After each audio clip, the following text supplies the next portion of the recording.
Focus on the process. If we just live to the end of it, you're going to be back into a world where if we want to do, I mean, here's the alternative.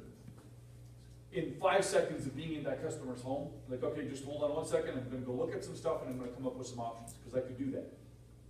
I could go look at a few things and say, this, here's an option, and now I can just sit and I can handle objections for 20 minutes. That's a simplified way of doing the whole thing. Not fun. Not fun for you, not fun for the customer. And if you just are belligerent enough, they'll buy something from you to get you out of their face. Right? And that's focusing on the result. Focus on the process. Just live inside that process and watch as you hit these critical points. So I want to close out this present step by going back to the curbside form, which is on page 143. So I told you that we were going to get 5 critical waypoints. Right? We had 1 in the greed step. Which was it? What's the critical waypoint in the greed step? Agenda. We're going to start over again if we don't get these right. We'll be here till 8 o'clock, folks. In the explore step, so this is greed. Then we move to the explore step, and there's 2 critical waypoints. Which are they? Today. What's the 2 things in the explore step that we absolutely must do every time, even if we forget everything else? I had to highlight these on the curbside. Dictate if they're going to do it today. That's not. We want to get to that stuff. But these are, asking great questions is number 1. Asking questions, and the second one is hint.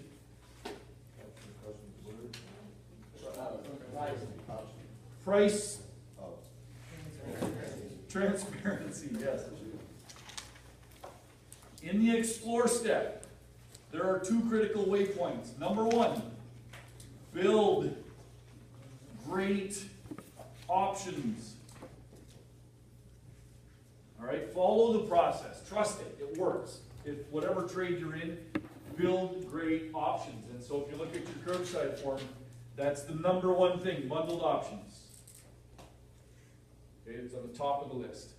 You can't set, like, everything else is going to be handicapped if I don't get my great options built. So build great options is number 1. And number 2 is stay present. So this is effectively answered questions. And staying present is the key to effectively answer questions. And that's the bottom item on your curbside form, page 143. So 5 things. If I only did 5, if you went through all 3 days of training, did the videotaping, learned everything that you learned, and only did 5 things, these are the 5 that you're going to do. And then by doing these 5, the rest are going to fill in quickly. You're going to get to those really quickly. But these are your first most important focal points as you go through this. I've already told Steve this. If I'm doing ride-alongs, these are it. These are the, whoops, nope, that call is not going to, that doesn't count towards your certification because we didn't get 5. These 5 have to be it. Agenda, ask great questions, offer price transparency in the explore step. Then in the present step, build great bundles, create good options for the customer, and stay present. Effectively answer the questions. Don't bail the moment they give you a little bit of resistance. Stay present. Live through that confrontation. That's where all of the magic happens. Right? One of my slides has this in it. This is your comfort zone, right here, where the magic happens. Right? So get out of your comfort zone. The more uncomfortable you are, the more you're growing. It's good for you. We fight it so much because the survival part of our brain says, that hurts, I don't want that. Let's just keep it simple. Let's keep it where I can depend on it. And it's not, no, I refuse to let anyone live in that space. Find discomfort, move towards it. If you feel resistance towards something, oh, that might be hard. Boom, why am I fighting that? Let's do it. It's how I've evolved, doing what I've done. When I started public speaking, a long time ago, I remember my very first event, I was like a real human being on the planet. Terrified of speaking in public. And a mentor of mine, from a very young age, said, never allow yourself to stop doing something because you're afraid of it. Stay with it until you're no longer afraid. Then and only then can you decide if it's something that you want to keep on doing. Otherwise, you're living in the face of fear all your life. So I got up, I had a 10-minute speech rehearsed. And I mean, I had it rehearsed. I had like months to prepare this thing. And I was down to like 9 minutes and 58 seconds. Rehearsed it. I had the thing dialed in. Like memorized word for word. I got up in front of the group, no bigger than the group that we're in right now. Had my notes in front of me and started shaking. Like I physically was shaking. I was so nervous. I went through all 10 minutes of my speech. I didn't miss a word. In 6 minutes. Shaking. You've heard me talk fast a few times here, right? I have that speed capability. I can get there if I want to.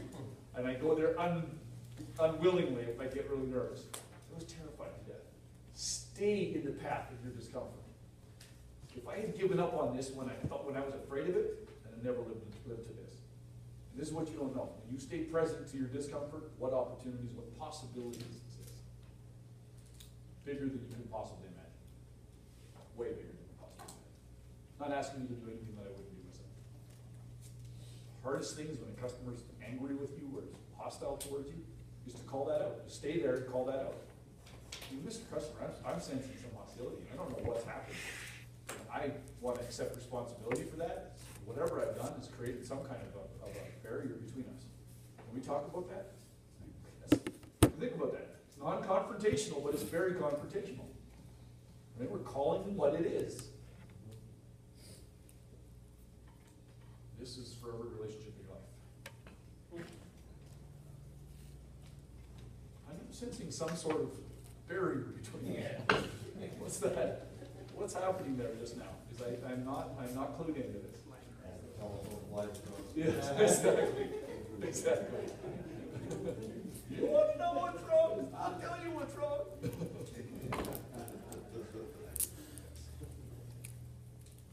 The marriage class is a whole different class.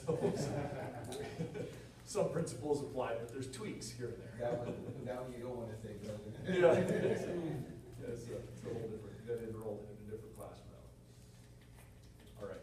I would like to close out with some ahas, and I want to keep it brief because I know that you've got calls to run. So here's what I'm going to ask you to do: is just visit your aha pages for a moment, jot down a couple of notes, and be prepared to share some of those with the rest of the group right where you're sitting. So I'm just going to ask you to write, and then as we're writing, in a minute or two, I'm going to start asking people to share. I'm going to share and continue to write. So I'm going to give you about a minute or two to review and to write in your aha page.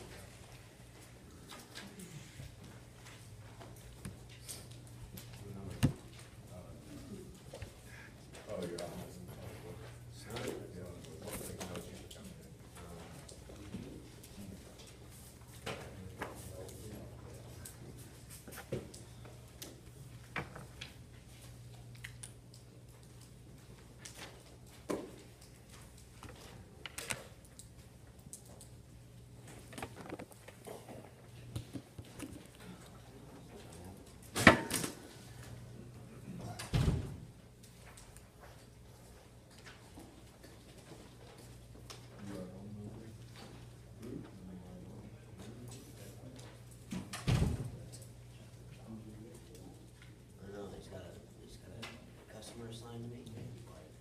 He does.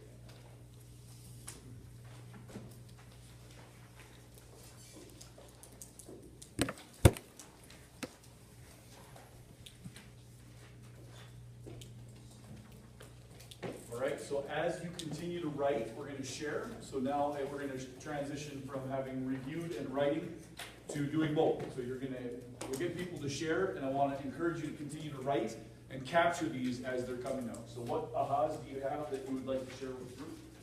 Yeah, I really like information with options, never pressure. Information with options, never pressure.